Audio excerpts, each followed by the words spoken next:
Namaskar and welcome to Indian Diplomacy, show on India's national broadcaster Doordarshan about Indian foreign policy, India's international relations and global developments that have an impact on India's economy and security. Viewers, in this episode, we are taking up a problem that has arisen in recent months with regard to trade with the United States. The US presidency of Donald Trump has been on the war path against many countries and imposing major tariffs and demanding market access and other concessions.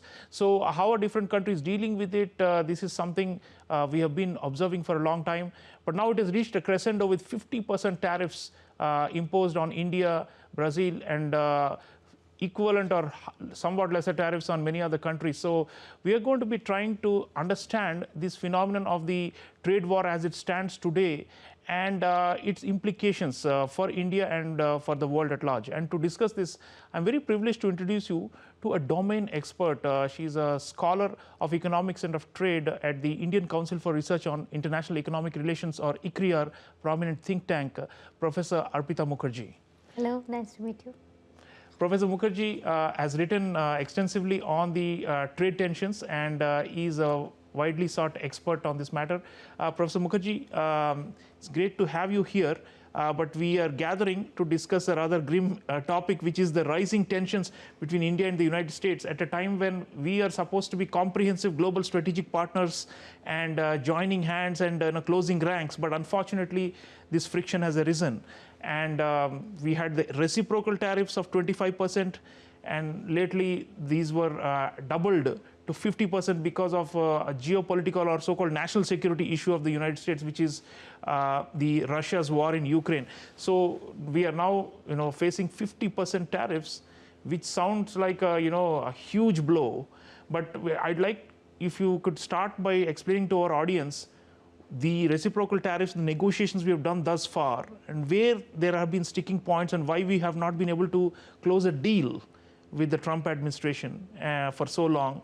And of course, the second issue is, how did this Russia, where did this Russia, bolt from the blue come from, and how come we have now been, facing double of the tariffs, So this was quite unexpected. So let's talk about these two aspects and where you think are the sticking points and where we have not been able to make progress.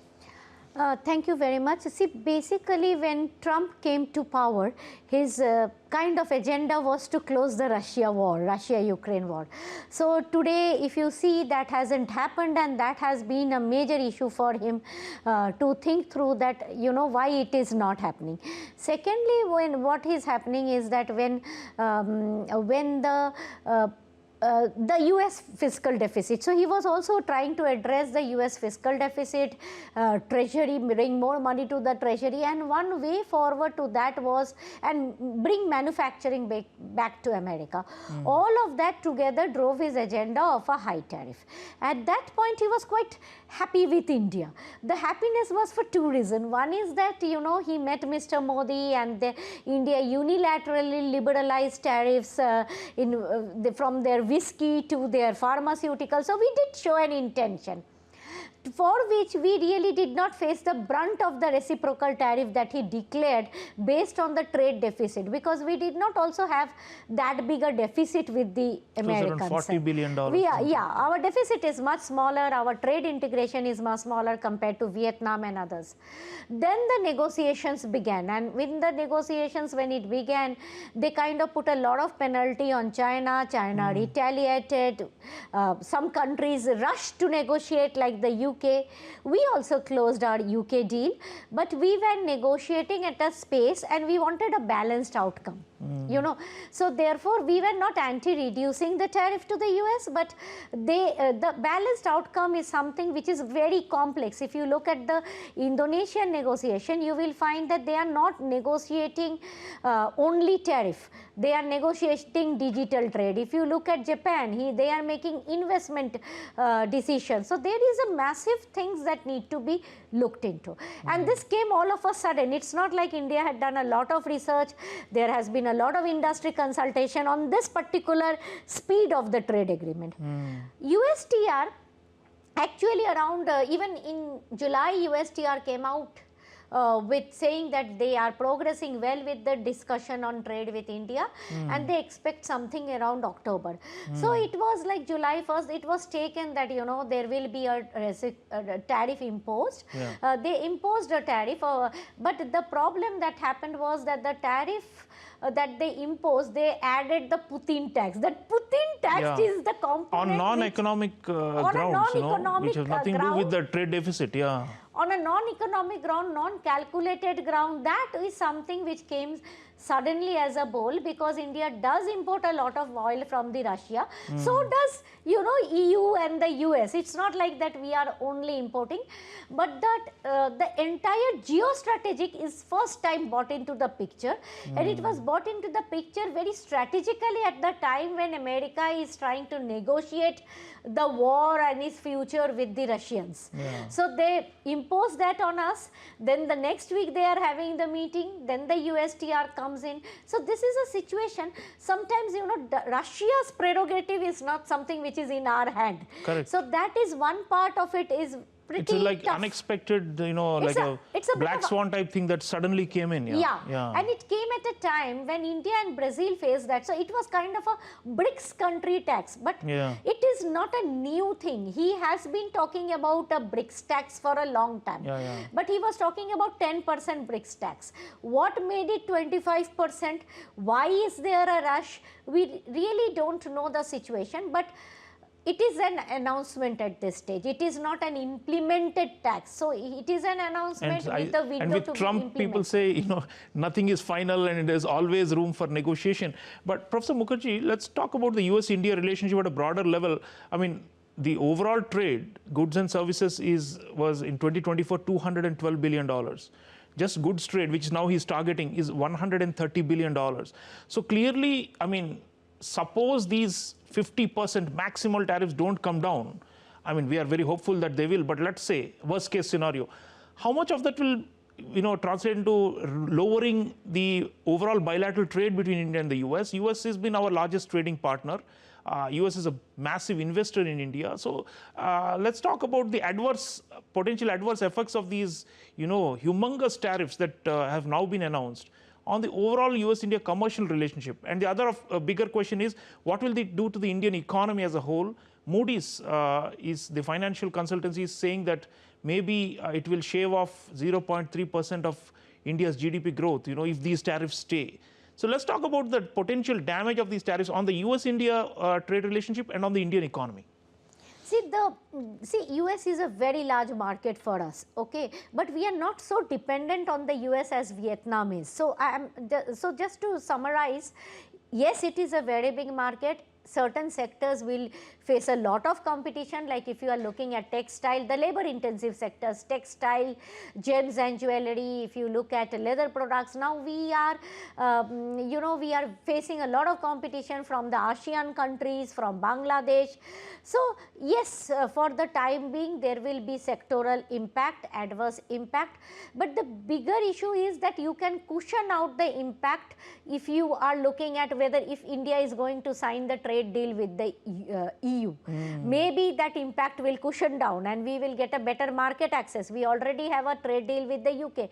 Now, how much pressure Trump exerts on other countries is also very important, because EU is also part of the NATO, you know, and they are also trying to be there, right? They are trying to be there on the opposite side of Russia. So therefore, we need to really think through that how much will it come from the geostrategic angle and how much pressure will come from the trade angle. Having said that, Indian and US industries are intertwined. Many of the declaration that Trump did directly attacks the US industry and the US consumers.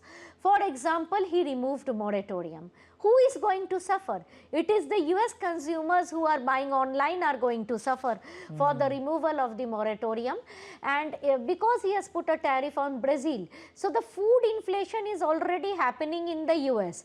So what is happening is the US food inflation will happen. So far, US has not seen an inflation, because, you know, when he announced, he also gave a window period. So people were doing their stockpiling. Right. Now when the stock gets exhausted and the prices will US go up, moves into festive season, they will now start the pricing will start to fluctuate and the price will rise. Right. And the US industry, are they very happy with what is happening all around?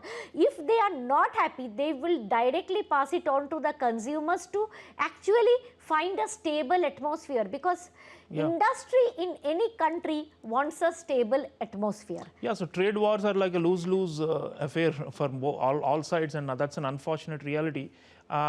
Indian economy, overall, the impact of this, you think? See, basically the point is that India is not very trade dependent. So the economy, and India is a very fast growing economy, but still it is not very easy to also diversify trade. Like if you say that I am selling this to the US, let's go and sell it to Africa or Latin America, it is not, it is easier said than done. So what we need to do is we need to develop the market, quickly sign trade agreements with Australia, New Zealand, EU. We need to cushion out with the trade agreement. We need to also look at trade facilitation and reducing the trade cost. For example, if we look at the paperless trade, can we do paperless trade agreement? That's kind of reduces the cost by 11%. UNESCAP and ADB are talking about it. Let's go ahead and see if we can reduce some cost. That will make us more competitive. And also we have to look at temporary relief for certain sectors, sector-specific relief. Which have been hit by the US tariffs. Which have been hit by the US tariffs. So those are the kind of thought process. But while you diversify, you have to look at that. And in some cases, we may need to really rethink. For example, SEZ and foreign trade zones. They are amazing to do business without tariffs. Okay, we need to rethink about that. We need to lobby a lot more with the US industry, US partners, US companies in India, who are also going to really suffer. They're suffering, yeah, absolutely. In fact, talking of diversification, Professor Mukherjee, it's like a popular, social media meme that, okay, the US is trying to bully India, so now we are going to go back in a big way to BRICS. And, there is the talk about, deepening the partnership with Russia. In other words, showing the Americans that they can't bully us. But on the other hand, there's also, the China factor. And with China, as you know, we've had historically a very adversarial relationship. It still continues to be very close, all-weather ally of Pakistan and all that. So in spite of that, there is this, optimism that we can counter the US by playing the BRICS card. No, but there is a limitation to how much the BRICS countries can be a substitute, right, for the US, right? So your thoughts on this? Even with Brazil, there is a talk that, okay, we'll all coordinate, under the BRICS, or all the affected countries will come together and we will put up a united front against the US. People are talking along these lines. But as an economist, clearly the US market has its own value, right? So I don't think we should confront or provoke the US more on this matter. I mean, my own view is that mature statecraft, which India has exercised all along without going into histrionics or, verbal attacks and broadsides, is always better, right? So your thoughts on this BRICS factor, and is that really a substitute? See, main point is that US has been our strong ally and a trade partner, so and so is Russia. So we have so far been carefully balancing both US and Russia. We are in a very difficult situation, but India always have a little bit of a worry when it goes to China, because there we are only importing. The export market is not growing with China, and China also is a bully. The way it bullied the US, you cannot forego that the China can come back and bully you. So India, definitely what we need to do is to be a little calmer, calmly negotiate the trade, see how the relationship between Russia and US develops. Yeah, if they have a an agreement on Ukraine, which is possible anytime, because Trump could just overnight suddenly announce on Truth Social that now I have a deal and there's going to be a ceasefire between Russia and you, then this so-called additional 25% on India has no meaning, right? The additional 25% gone, and the other 25% can be calmly handled through till the October deadline. Now the point is that BRICS was created to bring these countries together, but there is a lot of differences within the BRIC countries, especially with China, especially with China's dominance in this BRICS, and Russia and China are pretty much together. If you look into any political or strategic deals, they work together side by side. India is very close to Russia, not so close to China, so there are sensitivities, and when there are sensitivities and when there is a power play, it is always better to be calm, quiet, not to excite a man who is already excited and give him time and space to realize that it is in his benefit. First of all, who is the loser? I must say here, US companies are the losers, and US companies have lost the China market. Now they did not lose the market because of Trump. They lost the China market because China threw them out. China did not want WhatsApp, China did not want many US things, China did not want Apple. Here is a market that is big, that loves them.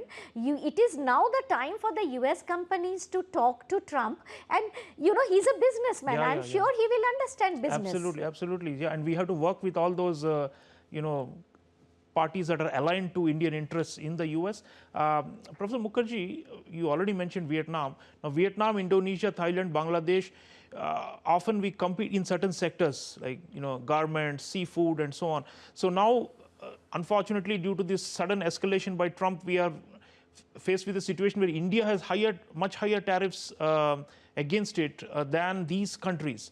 So they can actually export to the US market and probably capture some segments of the US market and be more competitive than India right now.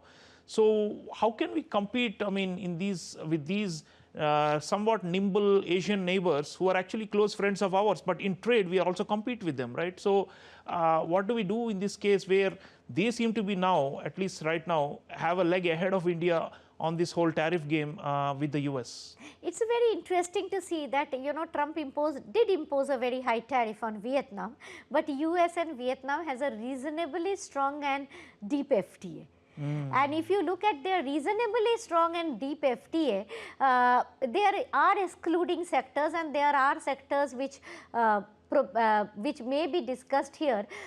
Point is that their trade is happening in many product category at zero duty, and it is fairly comprehensive, and that FTA has been misused by many players, maybe by China. That's why they have put a 40% tariff on transshipment for China in this. Via Vietnam. Via Vietnam. What Vietnam did smartly was to go and get a deal signed and an executive order. This is not a trade agreement. This is an unilateral tariff reduction executive order. That executive order has to be taken to the, through the process of a trade agreement. So Vietnam has kind of calmly said, okay, fine, let's do it. But you have to also understand the problems are much less in Vietnam than with us. If you go to the USTR report, it has around, I think, 16 to 17 pages on India. Look at the number of pages it has on Thailand, Vietnam, 5-6 pages. So I don't think they have a deal. Now Thailand and US also has a military deal. So in that military deal, they cover a trade deal. So there is so many things between them are actually free flowing. The things that are not free flowing, and the country probably which does not have a US deal in this entire picture is China and India, bigger players. And China has already threatened to put double the tariff and stop supplying of rare earth and stuff like that. So there is a stop. With us, we are not threatening, and that's a good thing, that we should not threaten the US. We should be calm, and we should try to engage in a dialogue. Dialogue at different levels, at the level of the industry, at the level of the trade policy, at the level of this. I must also give you a smaller line on this, that we need to stop telling that dairy is sensitive. This is, if you look at the trade flow data, we are already importing certain dairy products from the US. We are also exporting to the US like butter and other stuff. So what we need to do is we need to look at product by product trade and partner by partner. Dairy is sensitive for the EU because EU has banned our dairy. It is not for the US because they haven't banned our dairy. So we need to find out avenues to work together. Absolutely. And last word, Professor Mukherjee, if people are talking about domestic reforms and that the Trump tariff blitz is some kind of a blessing in disguise, and we should now fix our domestic manufacturing and become more competitive in terms of exports. You already mentioned going towards paperless and such things, but I am more still focused on the international, because ultimately it's a global economy, right? Whatever things we do domestically in terms of reforms or fine tuning will have to be geared towards the global markets. So in this current overall scenario, if you take a big picture view where barriers are increasing, and we will need to find new means to have access to markets. You already spoke about diversification and EU and BRICS and all these. But what more do we need to do? In the international level, but in a way where it is in sync with our domestic reforms, so that the two go hand in hand and really put us as a top tier commercial nation.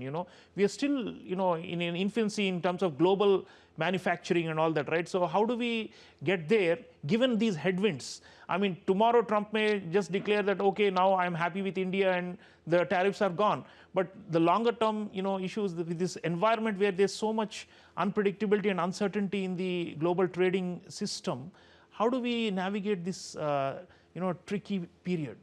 See, there are three things we need to do from an international trade reform thought process perspective. One is we should reduce tariff unilaterally.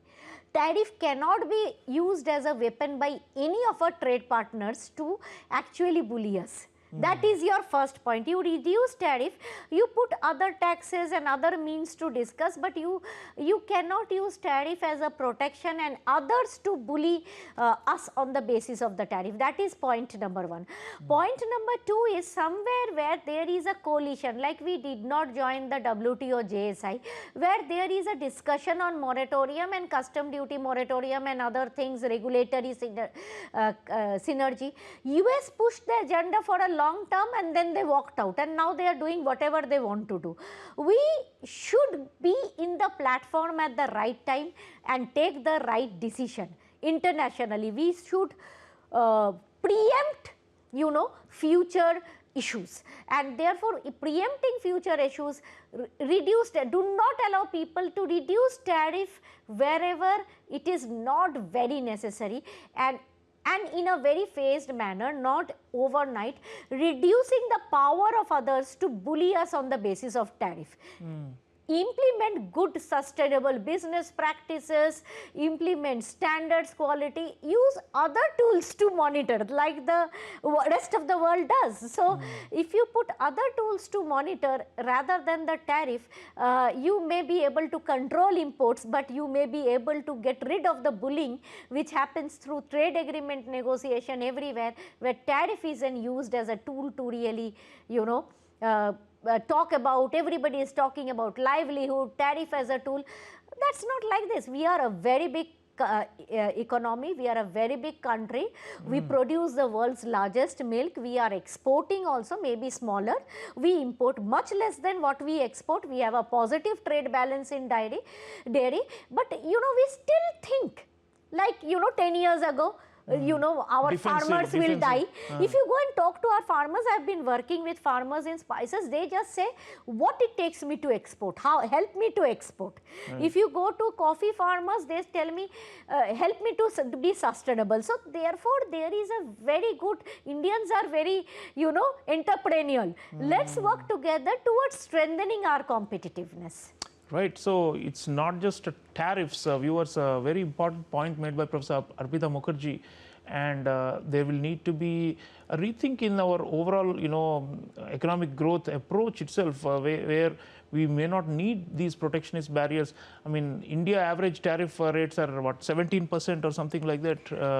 That is what they have said. Yeah, so I mean, that need not be the only means to protect and cushion some vulnerable sectors. That's what Professor Mukherjee is saying. And also, more importantly, we need to diversify. We need to have many more partners, and we need to be proactive. India has already become proactive with a lot of free trade agreements that we are now negotiating and have also recently signed. So definitely the more protectionist type of India is less on the cards, and a more open India is on the cards. But the global environment, especially with the US aggressive tariff measures, has become more muddied and dangerous, and that is what we are trying to navigate. And Professor Mukherjee's main takeaway is that we need to be calm, we need to be composed, we need to show maturity, and we need to negotiate with the Americans. Some deal or the other will happen, and these tariff walls will come down.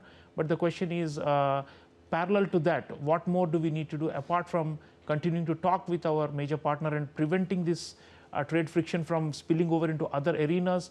United States is an important partner of India in so many domains, and we cannot afford to antagonize them all over the place. I mean, there needs to be a limit to, we need to put a floor on this tariff war, and hopefully we will see better times on commercial relations with the US, but the overall partnership must be sustained and protected. I want to thank Professor Mukherjee for sharing valuable technical details and also insights based on deep research about the way forward. Professor Mukherjee, we can be hopeful that the trade future of India, as a trading nation, I think we can be optimistic about it.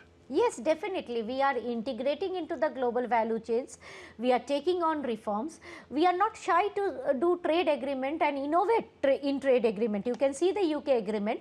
I kind of compliment the Commerce Ministry in that, in going forward with labor standards, environmental standards on digital trade chapter. Despite so many people writing against it, it's a very, very good effort on their part. Right. And I think with that, we are going towards Viksit Bharat. We are going towards a developed India, and trade will remain an important element of that India's rise as a major power in the world. But there's so much that we can do in the meantime to fix domestic as well as our overall approach to trade and trade negotiations.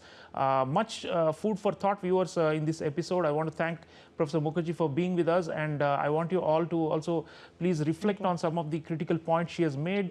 And we are not out of the woods yet, because the global environment is not so conducive, but then India perseveres. India is a big power, India is a big player, it's a rising power, and India will stay its ground on certain things, but will also make compromises, and that is how we are going to see a better future for the industry and for the trade of this country. So thank you for watching. I'll see you again next time. Until then, take care.